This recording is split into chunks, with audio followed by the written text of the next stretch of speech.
Hey, I'm Lauren Cairns, Creative Director of Fox & Jane Salon. Up next, we're going to show you how to make effortless beach waves at home using just a flat iron. I've gone ahead and I've set Kira's hair with a texture shampoo and a texture spray.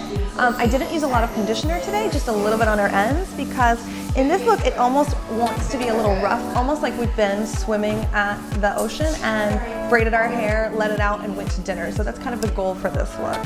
So the very first thing I'm going to do is I'm going to take a pretty fine section horizontally from right above her ear. I've allowed her hair to dry, or I've blown it dry right at the natural part. And I'm just going to get this hair out of my way. This section is pretty fine when you take a look at it. Just always remembering that the finer the section, the more curl you'll get. So I do like to kind of play with a little bit more and a little bit less depending on the section. I'm going to use a couple of tools today. My trusty clips, my favorite flat iron, ceramic always, just for protecting your hair, and just a great sectioning comb. The very first thing I'm going to do is I'm going to allow the hair to kind of gently roll in my fingers, and I'm going to twist my palm like this. Now I'm going to use my flat iron to actually kind of push the hair forward and create a wave. You're going to see that the hair starts to kind of naturally follow. You're twisting forward and backward using your hand, creating this beautiful S shape. Doesn't have to be too perfect. You're kind of allowing the hair to guide you. The key to modern styling is always to leave those ends just a little bit straight. I'm also not focusing too high on the strand. Leaving the roots straight will be another way to keep it very fresh and very modern, not overdone. So I'm going to take my next section. Again, I'm going to push forward, I'm going to twist my wrist back, and I'm going to kind of use the flat iron to force a wave. So you can see that shape that I'm making there. It looks like the top of an S. Then I'm going to twist my wrist back, and I'm going to follow the second wave until you really see this S wave shape that I'm making. Now, one of the really important things to remember is we're not going to disturb these until they've cooled completely. You can definitely add surf spray as you go if you feel like the hair is a little bit too silky, or if you feel like the hair is falling before it cools.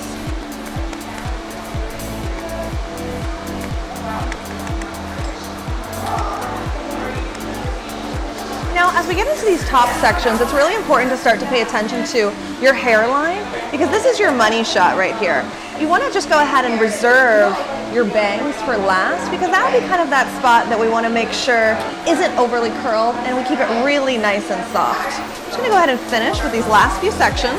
And as I get higher up, I'm actually going to start lower down. Now, what that means is that this is going to have a wave pretty high. It's almost about an inch away. But this section, I'm going to come a little bit farther, more like cheekbone length, and I'm actually going to go the opposite direction.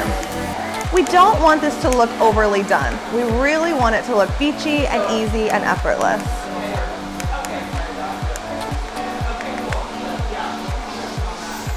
If your hair holds curl really well, or you don't want so much wave, go with bigger sections. Beautiful. You can see that. It looks just like a perfect S.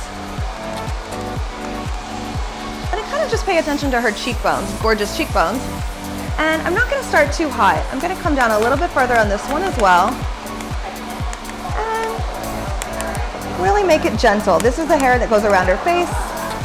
We don't want it to be too curly. We want it to be effortless looking.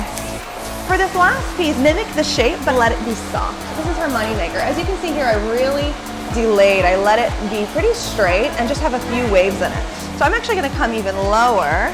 I'm going to follow my curl shape, and I'm just going to barely create a really soft shape on her bang section, meaning her section that's the closest to her face.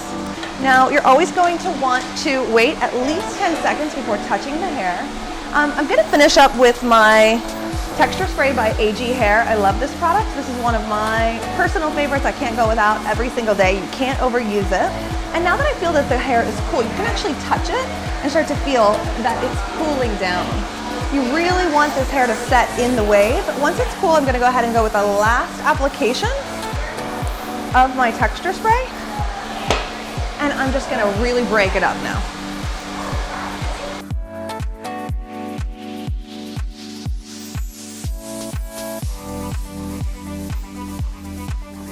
texture, playful. How does it feel? Feels good?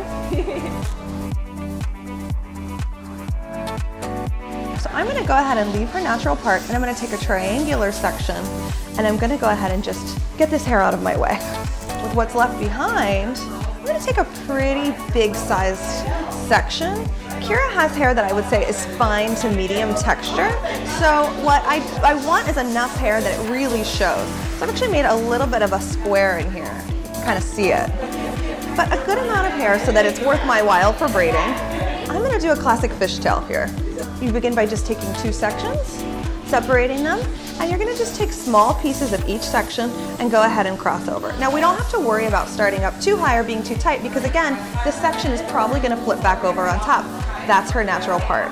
But we're gonna go ahead and go back and forth, leaving little pieces from one side to the other. I love a fishtail braid because you can kind of go as elegant or as disheveled as you want to.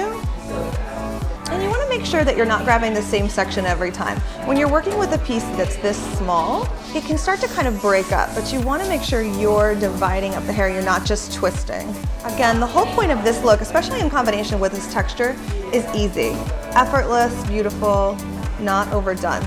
So I'm not going to worry about this braid being perfect as I might if this was for an updo or for a wedding. You're just continuing the same pattern, taking a small part of the other strand, crossing over, and vice versa. You do want it to fall with the natural hairline, so you can see that it just falls down to the side exactly where it wants to lay.